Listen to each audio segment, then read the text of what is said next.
Deus abençoe, graças a Deus. Você pode sentar. Que a graça de Deus possa recair sobre a sua vida. É muito bom estar aqui mais um domingo, né? Muito melhor sabermos que estamos vivos. É muito bom a gente poder cumprimentar os irmãos, mesmo que seja de longe, aqueles que ainda não estão vindo, que estão em casa ainda. Que Deus abençoe, que Deus alcance cada um. Todo momento que a gente passe e atravessa, ou toda essa situação que tem se atravessado, tudo deve servir de ensinamento. Não há nada nessa terra que não nos ensine algo, e nós devemos aprender com as coisas que vêm sobre a terra, e tirarmos lição dessas coisas, e permitirmos que Deus possa falar conosco, que Deus possa se manifestar de uma maneira como só Ele se manifesta, como só Ele fala, que realmente o favor do Pai possa recair sobre você, sobre a sua vida, sobre cada pessoa que está nos assistindo. Eu queria que você abrisse sua Bíblia, projeta para mim, Lucas 15, verso 18, se estiver na versão ARA, aí no programa, pode abrir na versão ARA. Lucas 15, verso 18.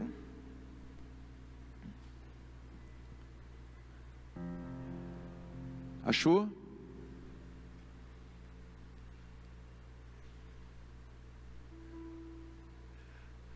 Levantar-me-ei e irei ter como meu pai, e lhe direi: Pai, pequei contra o céu e diante de ti. E verso 19, já não sou digno de ser chamado teu filho, trata-me como um de teus trabalhadores. Sabe, um dos maiores problemas que nós temos é que muitas vezes, quando nós erramos, quando nós falhamos, quando nós transgredimos uma situação, nós achamos que estamos totalmente desligados ou desconectados do Pai, ou desconectados da casa do Pai. É uma inverdade. A grande verdade é que se nós nos propusermos a fazermos algo deliberadamente que fere o coração de Deus, isso vai entristecer o coração de Deus, mas jamais isso irá desconectar a mim e a você de Deus, porque Deus continua nos amando incondicional ao nosso problema, ao nosso pecado, à nossa transgressão. Deus não compactua com o pecado, Ele abomina o pecado, mas Ele trata o pecado com restauração.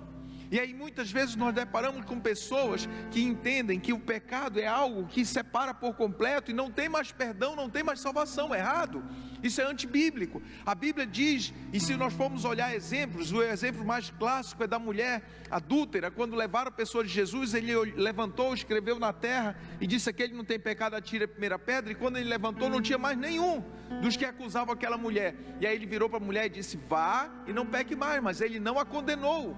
Ele amou incondicional, deu a orientação. E eu acho que se aquela mulher viesse a cometer um novo lapso, um novo problema, talvez Jesus novamente perdoasse e novamente trouxesse uma palavra de orientação e novamente amasse aquela mulher. Nós temos que aprender e entender que muitas vezes nós estamos vivendo a mesma situação. Essa semana eu deparei com um fato, no condomínio que eu moro, um rapaz, um motoboy, transgrediu a segurança lá, passou por cima da mureta, passou por um portão que não podia passar, andou em alta velocidade, segurança foi atrás, tirou o rapaz de lá. Quando chegou na porta, ele disse: vou ligar para o dono da empresa. O dono da empresa mora no condomínio também. E me mandaram os vídeos, me mandaram os áudios, tudo. Eu repliquei isso para o dono da empresa. E aquele rapaz achou que estava coberto de razão. E aí o dono da empresa me ligou e disse: vou mandar demitir ele agora. Eu disse: não faça isso. Não faça isso. Pode ser que o rapaz esteja num dia mau, num momento mau, esteja passando uma situação, um problema. Então equaciona, antes de tomar uma atitude, traga para a razão, verifique se pode salvar a situação. E nós não podemos ser simples e puramente a pedra que estava na mão daqueles homens que acusavam aquela mulher e que estavam prontos a matá-las. Muitas vezes nós estamos nos propondo a matar sem dar a oportunidade da restauração.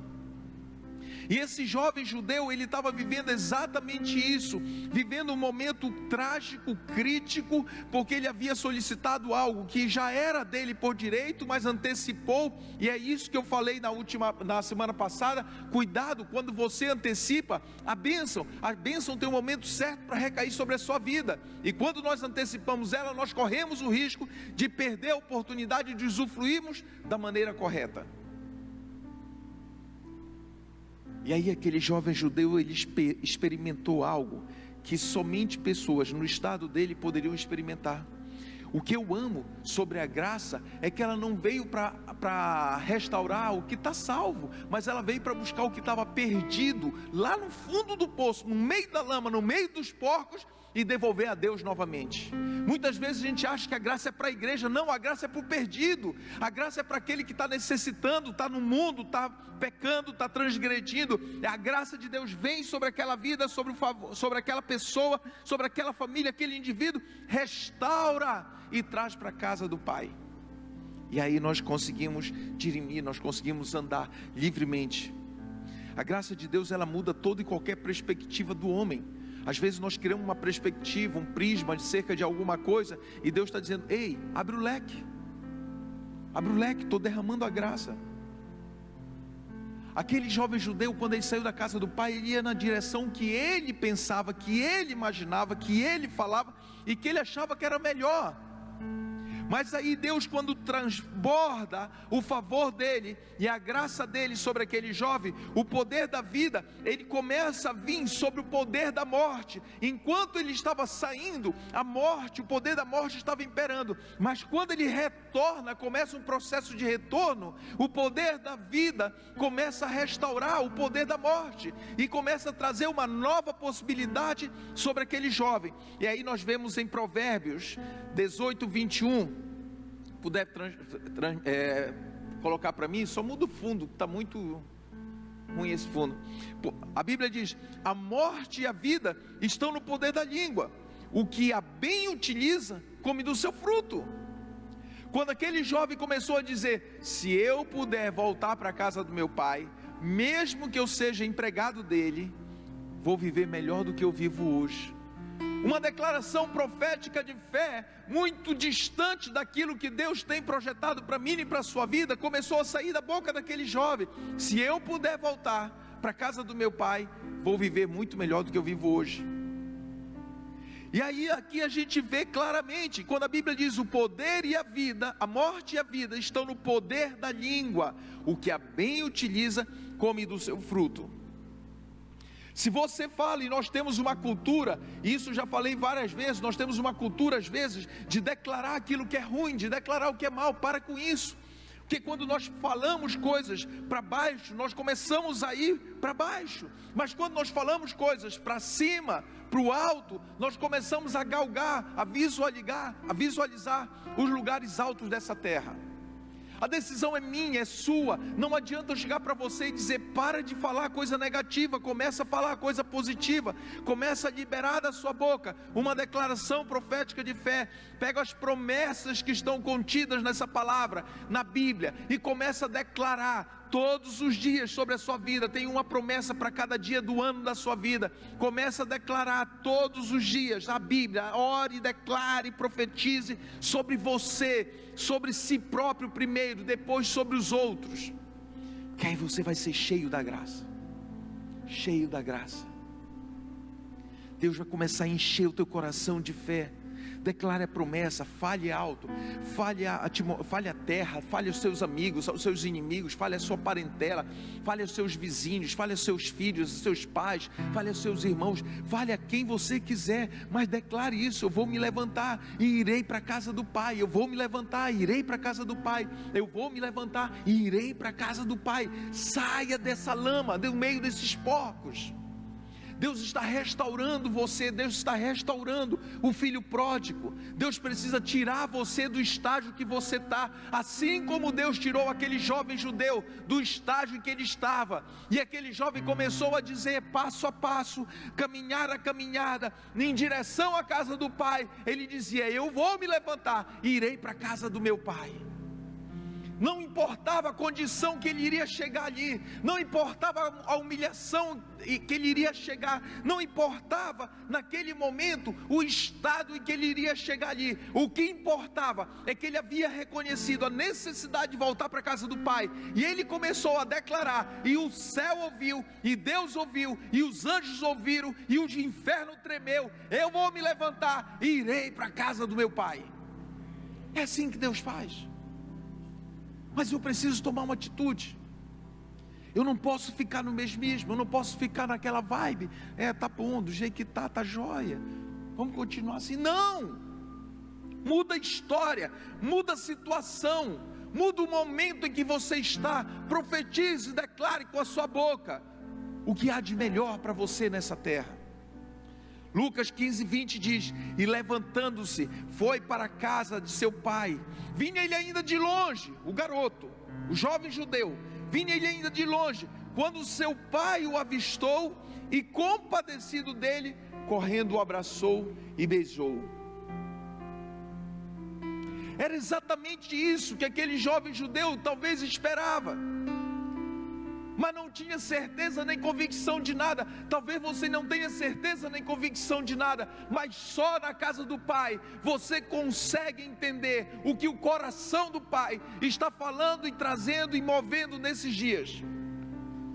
Não adianta ficar longe, porque Deus tem uma palavra de promessa na casa do Pai. Cada passo que aquele jovem dava, cada caminhar que aquele jovem fazia, cada andada que aquele jovem dava, ele continuava dizendo: eu vou voltar, eu vou voltar, eu vou voltar. E aí ele conseguia de longe visualizar a casa do Pai, e de longe o Pai visualizava aquele jovem, e de longe o Pai dizia: eis o meu filho que saiu, mas está retornando à casa do Pai.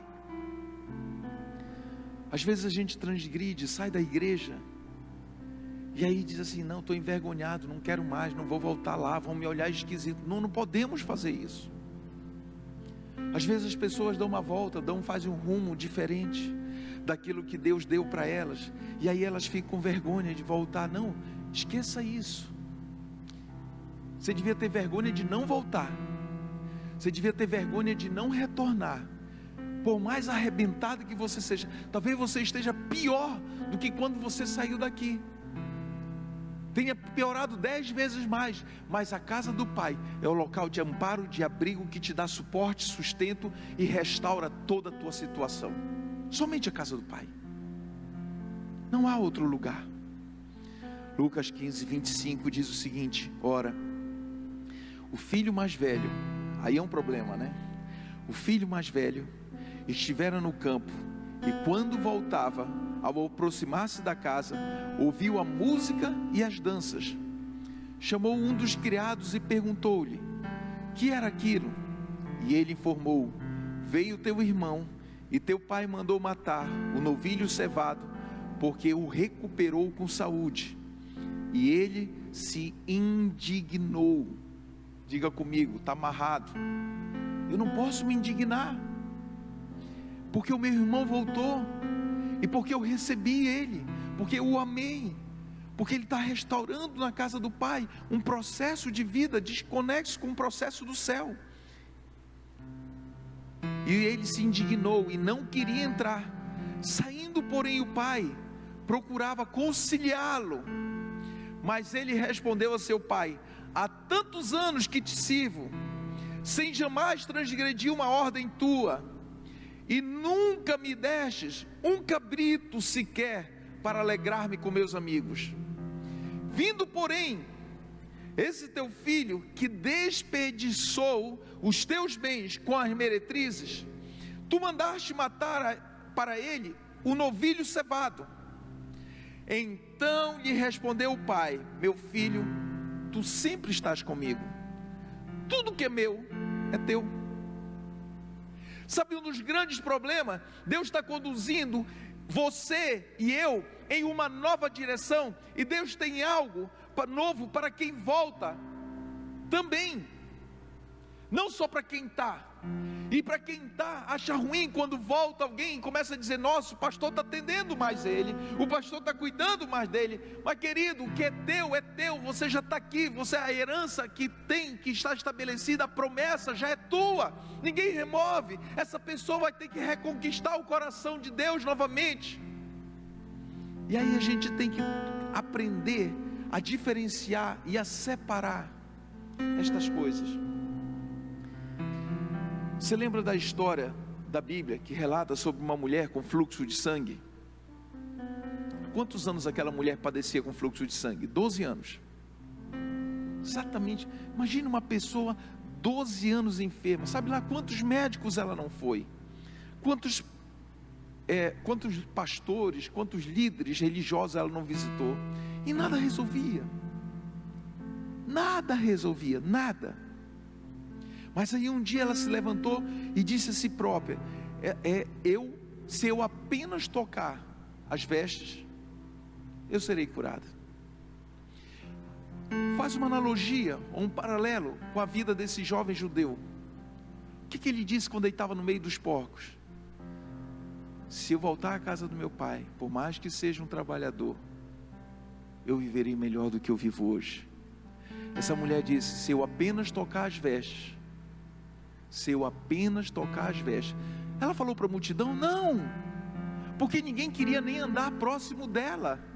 Ela era extirpada da sociedade, ela não podia estar no meio de um povo, no meio de uma multidão.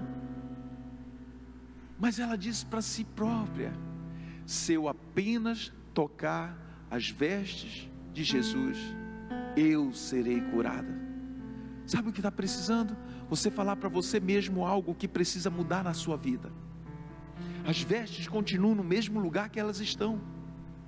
A lama está ali no mesmo lugar que ela está, mas entre a lama e a casa do Pai existe uma declaração profética de fé que precisa ser liberada para que você consiga sair dessa lama e caminhar em direção à casa do Pai. Entre a situação que aquela mulher estava, existia uma palavra profética liberada que ela precisava liberar para si própria, para que ela pudesse tocar nas vestes de Jesus, na orla das vestes de Jesus. Aí sim, o poder de Jesus restaurou aquela mulher, porque ela precisou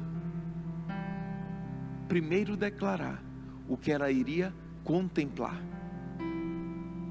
Nós estamos querendo contemplar sem declarar, nós estamos querendo contemplar sem orar, nós estamos querendo contemplar sem ter comunhão, sem ter relacionamento, sem ter conversa com o Pai, sem ler a Bíblia, sem ouvir a palavra. Não estou entendendo como isso funciona. Tem uma regra clara, a Bíblia é uma regra. Não tem como fugir dessa regra. 2 mais 2 são 4. Não adianta você inventar que são 5. Tem uma maneira de se fazer a Bíblia. Como que Jesus abordava uma situação em que aos olhos humanos não tinha mais condição nenhuma de ser restaurado? A Bíblia diz que em todos os casos em que Jesus foi e restaurou um morto, ressuscitou um morto, o coração de Jesus compadeceu-se de íntima compaixão pela dor daquilo que estava vivo, não pelo que estava morto. Deus precisa ver um sinal de vida em você, para que haja compaixão no coração dele, e ele mude essa história que está morta aí dentro de você. É assim que Deus faz. Tudo que nós fizermos diferente, eu estou na contramão da palavra, estou desconexo com a palavra. E aí essa mulher disse: se eu apenas tocar, Senhor, as tuas vestes, eu serei curado. Ela falou para si própria, ela falou para a terra, ela falou para o inferno, e ela falou para o céu. E o inferno tremeu, e o inferno foi abalado, e o céu desceu, e fez com que aquela declaração dela se tornasse uma verdade plena e absoluta. E o tocar nas vestes de Jesus restaurou, ao ponto de Jesus dizer: ei, saiu virtude de mim, saiu graça de mim, saiu favor de mim. Tocaram nas minhas vestes, mas saiu favor de mim.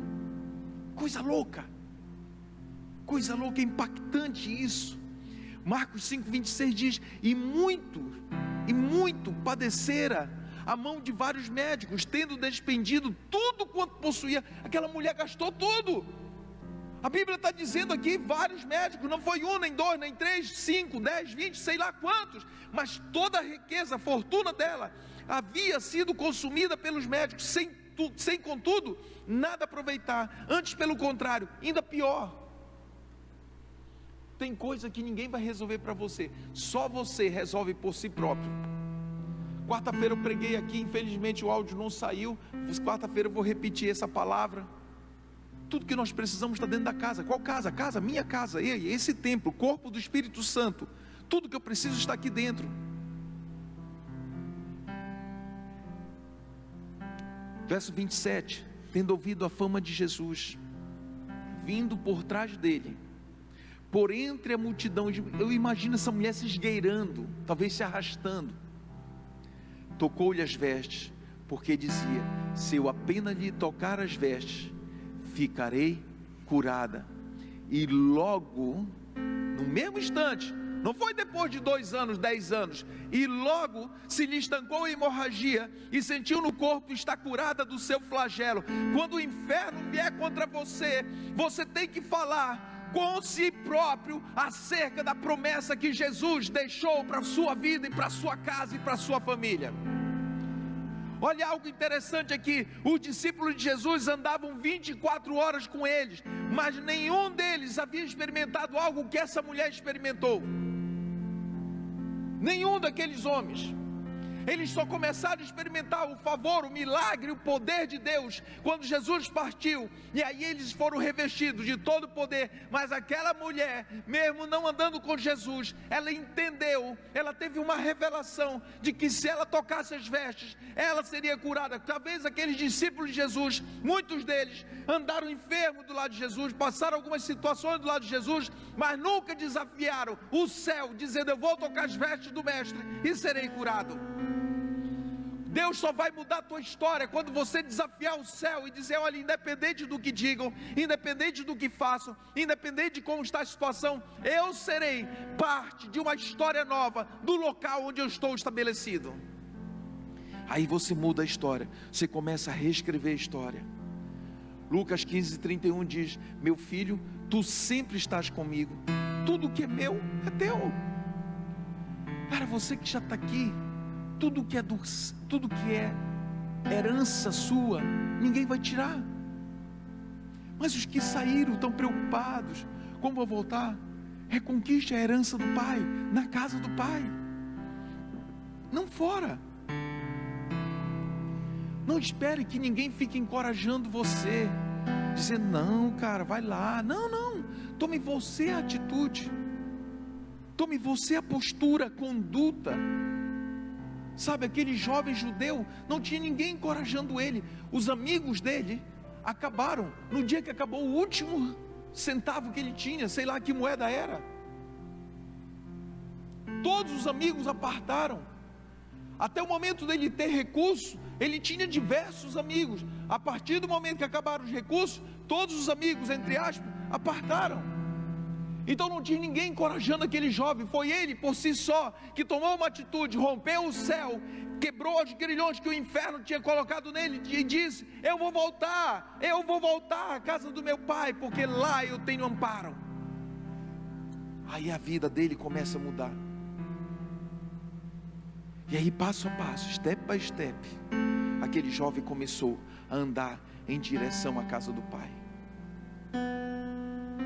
Eu preciso me levantar, eu preciso tocar nas vestes, eu preciso entender a promessa que Deus tem para a minha vida, eu preciso construir.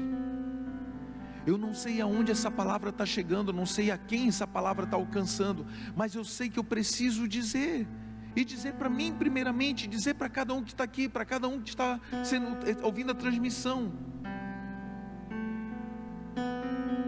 A casa do Pai, ela é local de amparo, de morada. Você é exatamente aonde você anda. Cuidado com quem você anda, cuidado aonde você vai. Isso reflete sobre você, sobre a sua vida. As pessoas vão te procurar no momento de crise, de dor, mas você precisa manter um parâmetro de integridade, você precisa manter um padrão de integridade, para que elas reconheçam isso na dor, e elas saibam onde procurar amparo. E aí começa um processo, em que só o céu pode desenhar algo novo. Deuteronômio 11:23 diz: o Senhor desapossará todas estas nações, e possuireis nações maiores e mais poderosas do que vós. Todo lugar que pisar a planta de vosso pé, desde o deserto, desde o Líbano, desde o rio Eufrates, até o mar ocidental, será vosso. Ninguém vos poderá resistir. O Senhor vosso Deus porá sobre toda a terra que pisardes o vosso terror e o vosso temor, como já vos tem dito. Todo lugar que pisar a planta do seu pé, a Bíblia está dizendo que Ele te dará por herança. Mas eu saí, pastor, da casa do Pai. Ei, volta, a herança é sua ainda, e você repossuirá aquilo que você havia perdido. Porque a casa do Pai é lugar de reconstrução, de restauração, não um lugar de punição. Que Deus te ama incondicional da sua capacidade humana. Não existe um santo pleno aqui. Todos nós somos santos em processo de santificação, porque pecamos todos os dias, incluindo eu. Talvez eu peque mais do que todo mundo aqui. Isso é uma grande verdade, mas isso não me aparta da casa do Pai. Isso me faz, cada dia que eu entro aqui, entender a palavra que está sobre mim, sobre a minha cabeça, e compreender que a casa do Pai tem um lugar certo para eu estar. Ande na sua bênção, tome posse da sua bênção, usufrua da sua bênção, agarre a sua bênção, e a partir daí, Deus começa a realizar milagre atrás de milagre. Deus vai te dar um novo tempo, para um novo território, para uma nova história. E se Ele precisar, Ele reescreve a nova história todos os dias da sua vida. Mas você precisa declarar e tomar posse daquilo que é seu por direito e por herança. E não saia, não aparte. E se você apartar, entenda que esse local é local de morada, local de habitação. E aí Deus faz, Deus constrói. Talvez dentro de você tenha algo gritando, dizendo assim mesmo: ei, eu tenho feito coisas que podia deixar de lado, e eu podia fazer coisas que eu não fiz para o meu Deus. Há tempo de restaurar. O jovem judeu, esse jovem judeu, descobriu quem ele era e entendeu tudo que ele tinha só tinha validade, ou só era válido na casa do Pai. Fora da casa do Pai ele perdia. Toda a herança que ele antecipou, ele perdeu, porque ele estava fora da casa do Pai. Na volta para a casa do Pai, ele restaurou parte do que ele nem tinha. João 7,38 diz: do seu interior fluirão rios de águas vivas. Será que essa Bíblia é só para quem é perfeitinho, santinho, equipadinho? Não!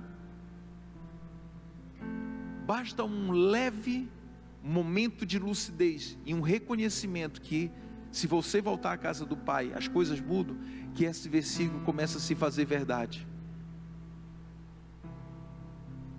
Quando você volta, e quando de longe o Pai avistou aquele jovem judeu vindo, ele começou a gritar e a pular e dizer: ei, prepare o melhor banquete, separe a melhor roupa, separe o melhor perfume, prepare o melhor banho, prepare a melhor refeição, prepare a melhor vestimenta, prepare a melhor túnica, prepare o melhor anel, porque aquele que estava perdido está voltando à casa do Pai.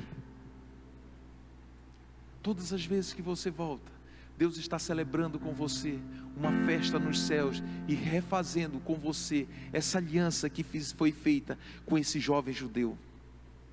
Nós só vamos tocar nessa geração que está surgindo, se reconhecermos que essa geração está vindo e precisa, mais do que nunca, ter um encontro com o Pai na casa do Pai. Nós estamos diante de uma geração que ela não sabe aonde quer ir, o que quer fazer, e essa geração antiga, ela precisa se posicionar para fazer a reconexão da geração nova com a casa do Pai. O jovem que se perdeu, o jovem judeu que foi para o lama, que foi para o mundo, que foi para o pecado, precisa ser reconectado com a casa do Pai, e na casa do Pai vai estar a geração antiga, esperando de braços abertos, e nós temos que aprender como fazer isso exatamente. Mesmo distante, o pai só precisava que fosse dado o primeiro passo, para que ele pudesse fazer tudo o que foi feito, e de braços abertos, o recebeu na casa do Pai. Deus precisa reconectar a geração velha com a geração nova. Aí o inferno não consegue quebrar esse elo e esse vínculo. E para encerrar, Atos 2,17 diz: e acontecerá nos últimos dias, diz o Senhor, que derramarei do meu espírito sobre toda a carne. Vossos filhos e vossas filhas profetizarão, vossos jovens terão visões e sonharão os vossos velhos. Até sobre os meus servos e sobre as minhas servas derramarei do meu espírito naqueles dias, e profetizarão.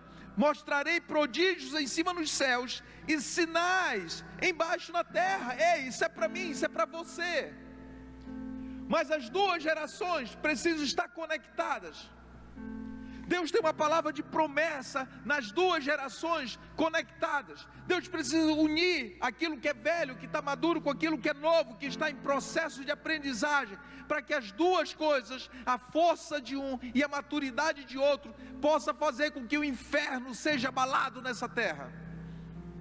É o único jeito de Deus mover as águas a teu favor. Deus precisa conectar você com a casa do Pai, sabe? Levante-se, saia do estágio em que você está. Aquele jovem judeu, por pior que foi a situação, ele reconheceu o estágio que estava, e ele levantou-se, e ele voltou. Ele teve a postura, a coragem, a maturidade de retroceder e dizer: ei, só a casa do Pai pode mudar essa história que eu estou vivendo hoje. Talvez você esteja precisando voltar à casa do Pai. Ah, pastor, mas eu vou todo domingo à igreja. Ei, mas você está conectado com a casa do Pai? Ou você só vem aqui de corpo presente? Não quero você de corpo presente. Preciso você com o coração, com a alma, com o espírito, com o corpo pleno, completo. Deus te quer completo, Deus não te quer parte. Imagina se só parte sua vem à casa de Deus, aí Deus começa a separar a cabeça, braço, perna, né? Aí vem só uma perna andando. Nossa, a perna serve ao Senhor. Então, opa, então vamos separar o resto, deixa o corpo lá onde está, vem só a perna pulando, saltitando aí, ó. Ou só a cabeça, né? O tronco fica com o braço e com perna, vem só a cabeça para a casa de Deus, que o resto não serve a Deus. Não, tem que ser pleno. Todo talento, todo dom, toda graça, tudo aquilo que Deus deu a você, ofereça a Ele, devolva a Ele, para que Ele encha e encha novamente. Toca na veste dEle, diga para Ele: Pai, eu preciso de Ti, eu preciso da casa do Pai, eu preciso tocar nas Tuas vestes, eu preciso ser restaurado. Deus faz, mas você precisa tomar uma atitude primeiro.